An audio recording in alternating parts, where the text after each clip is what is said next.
যুগের মধ্যে কোনো রকমের মাদক নাই। এই জাহিলি যুগের মধ্যে, ওই জাহিলি যুগের কোনো গোত্রীয় হানাহানি নাই, সবাই ভাই ভাই হয়ে গেছে। সুবহানাল্লাহ। কত বছর? 23 বছর। কিভাবে চলেছেন? এই আল্লাহর কিতাব আল কোরআনুল কারীম, এর শিক্ষা এবং এর ব্যাখ্যা সুন্নাহ, এটাকে ফলো করে চলা হয়েছে 23 বছর, মাত্র 23 বছর। এখন সেই আল্লাহ কি নাই? সেই নবী নাই?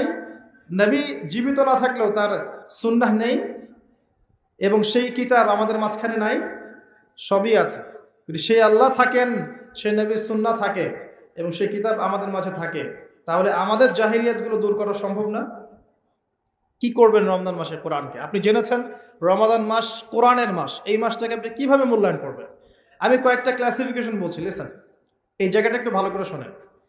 1 নাম্বার, বিভিন্ন শ্রেণীর মানুষ থাকে।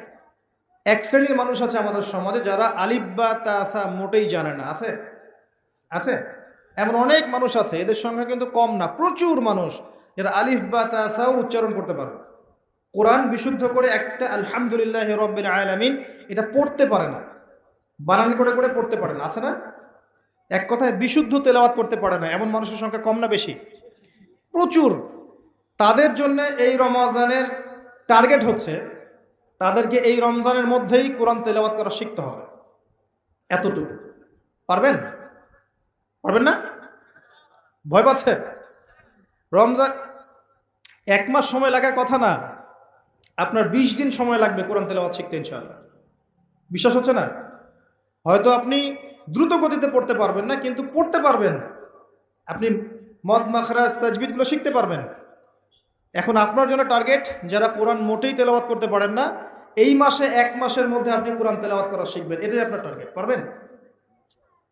মনে রাখবেন, নবী সাল্লাল্লাহু আলাইহি ওয়াসাল্লাম বলেছেন ইকরাউল কোরআন, তোমরা কোরআন তেলাওয়াত করো। ফাইন্নাহু ইয়াতি ইয়াউমাল কিয়ামা শাফিআন লিআসহাবিহি, কোরআন কিয়ামতের দিন তার পাঠকারীর জন্য সুপারিশকারী হবে ইনশাআল্লাহ তাআলা।